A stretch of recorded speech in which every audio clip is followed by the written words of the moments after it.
नमस्कार मित्रांनो, आज आपण पाहणार आहोत पुढचे समाजसुधारक विष्णुबुवा ब्रह्मचारी.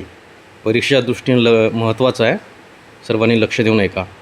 तर बघा, विष्णुबुवा ब्रह्मचारी यांचा जन्म कुलाबा जिल्ह्यातील शिरवली येथे झाला.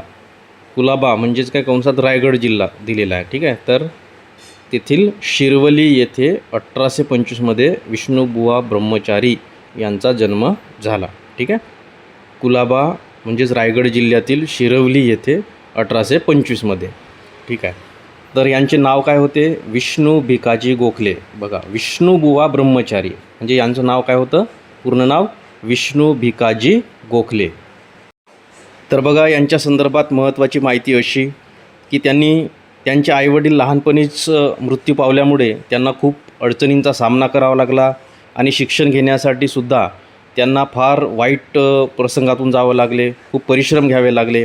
आणि खूप परिश्रम घेऊन त्यांनी वेदाध्ययन व व्यावहारिक शिक्षण घेतले, म्हणजे वेदांचा अभ्यास केला आणि व्यावहारिक शिक्षण त्यांनी घेतले. त्यांचा ओढा हा धर्मग्रंथ आणि संस्कृत अभ्यास याकडे जास्त होता. बघा, नावच बघा ना त्यांचं, विष्णुबुवा ब्रह्मचारी असं आहे की नाही.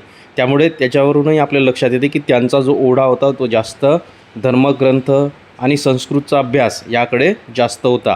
त्याचबरोबर कथा, कीर्तन, पुराण प्रवचन यामध्ये त्यांना गोडी होती.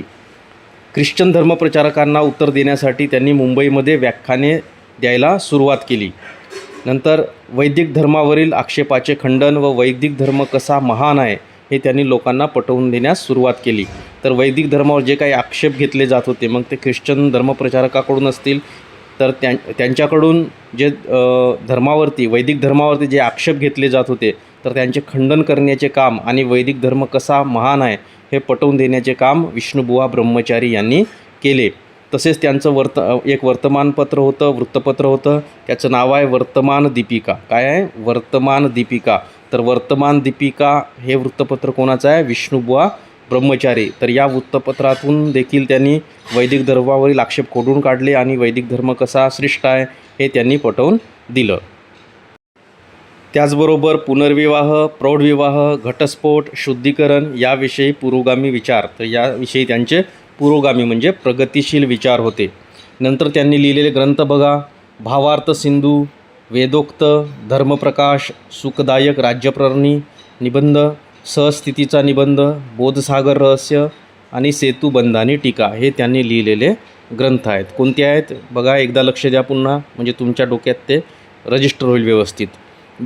विष्णुबुवा ब्रह्मचारी यांनी लिहिलेले ग्रंथ भावार्थ सिंधू, वेदोक्त, धर्मप्रकाश, सुखदायक राज्यप्ररणी निबंध, सहजस्थितीचा निबंध, बोधसागर रहस्य आणि सेतुबंधानी टीका. तर अशा प्रकारे हे होतं आपले 7वे समाजसुधारक विष्णुबुवा ब्रह्मचारी. तर यांच्यासंबंधी सर्व महत्त्वाची माहिती आपण बघितलेली आहे. सर्वांनी लक्षात घ्या आणि परत एकदा वाचून घ्या या नोटमधून, आणि अशा प्रकारे तुमच्या ते लक्षात राहील.